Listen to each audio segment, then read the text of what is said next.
evangelism. All right, so we thank God for the good response. So I want to say this to you, that when the churches come together, when the individual learn to unite together, that's where the power of God will flow to the body of Christ. So I thank God that for this Sungai Buloh trip, when we pray together, we unite together, thank God that we have very good response, right? Overwhelming. And my heart was so thrilled. Right? We actually booked 40-seater, then we have to upgrade to 50-seater because too many people coming. So I'm thrilled, and thank God for His goodness upon our life. In Acts chapter 22, verse 44, what happened in the early church in verse 44? No, verse 42, right? Acts 20. Acts chapter 2, verse 42, sorry. And they devoted themselves to the apostle teaching and with fellowship, breaking the bread and prayer. Alright? Now here talk about fellowshipping together. When they come together with unity, there is a good unity of fellowshipping together. Alright? And in verse 44, chapter 2, verse 44,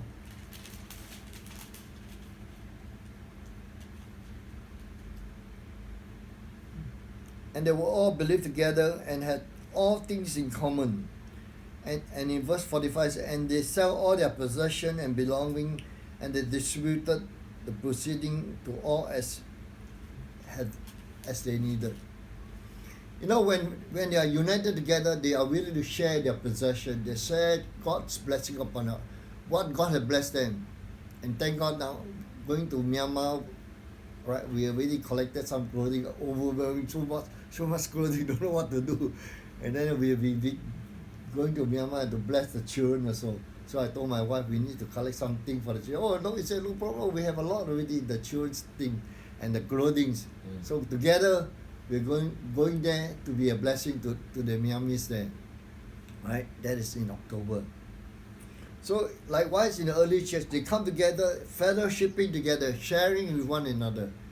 I believe that Brother Casey believe in fellowshipping together. Every time is, let's come together after devotion, let's go for breakfast and fellowship together. This is very important. Right? This is very important.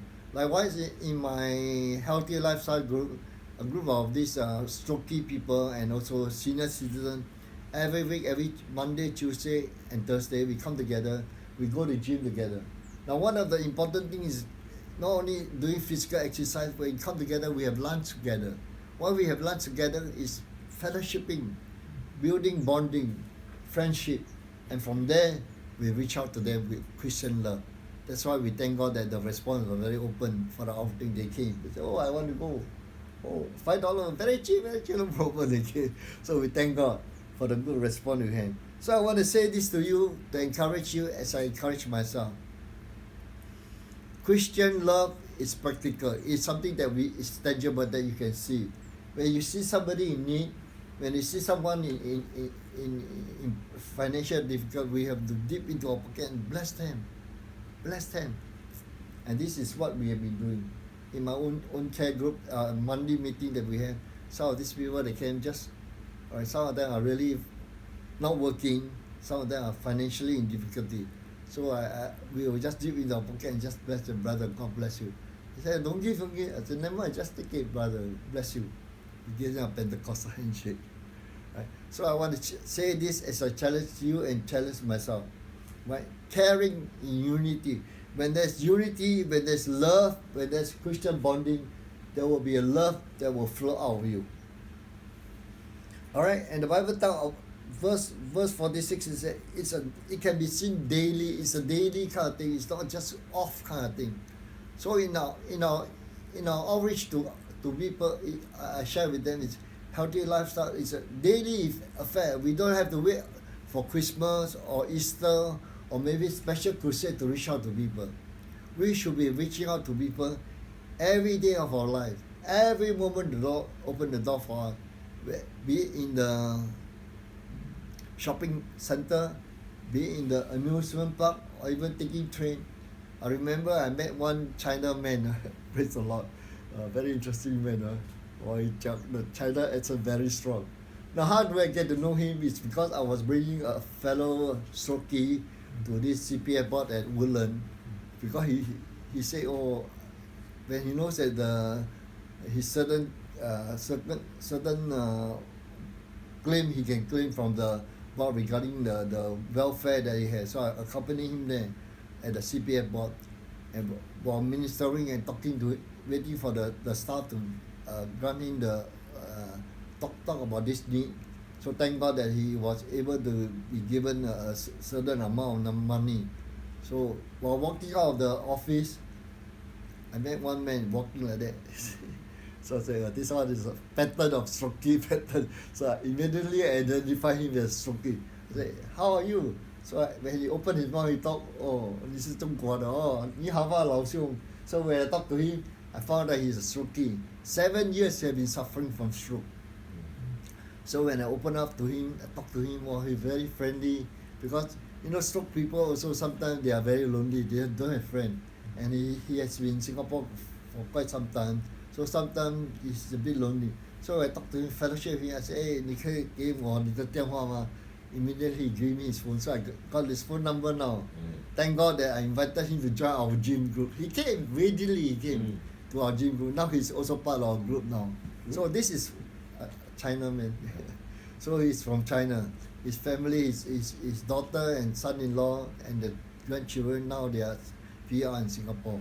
So we are reaching out to them through this kind of love, right? So I want to say this to you, that reaching out to others, we don't have to wait for Christmas or special occasion. We can reach out to them wherever we are, whether it's in the park, whether it's the shopping center, or whether it's in a taking MRT train, right? So I want to challenge you, all right? May God put the love in us. May God put the care in our love. And in Acts chapter 1 verse 8 talk about on the day of Pentecost, the 120 of them, they waited, and when the anointing of God came down, the power of God came down, that's where the anointing power. I want to say, challenge you as I challenge myself. Sorry. We need to see the anointing of God, right? And the anointing of God comes when there's unity of the body of Christ, right? The 120 of them, when they together, they fasted for 10 days. And when they united together, the power of God came down. And first day, all right, 3,000 people got saved. Then 5,000 people got saved. All right. So I want to say this as a challenge to myself. Cassie, how about you?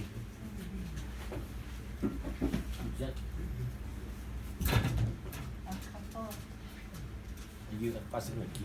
Don't worry. Go ahead, continue. So in Acts chapter 4, verse 4, talk about the power of witnessing is that 5,000 people got saved, right? On the day of Pentecost, 3,000 people got saved.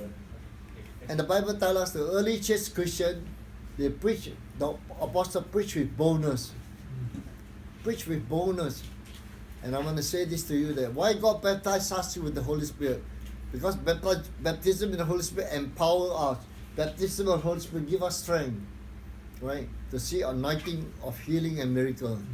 In my group, I tell you, out of the 20 of them, a lot of them really need miracle. Blind, one or two of them blind on one eye. I think the strokey, at least about 5-6 of us strokey. Some of them are 1 or 2 mental cases. So all in all, I tell you, we need miracle. So I told the group, hey, we need to seek the Lord's face. We need to see miracle and healing among us. And miracle and healing among us happen when we are united together. Alright? As I close, I want to challenge you as I challenge myself. God, help us, Lord. Help us to be united together in caring. Help us together in praying together. Help us together as often as we can to pray together.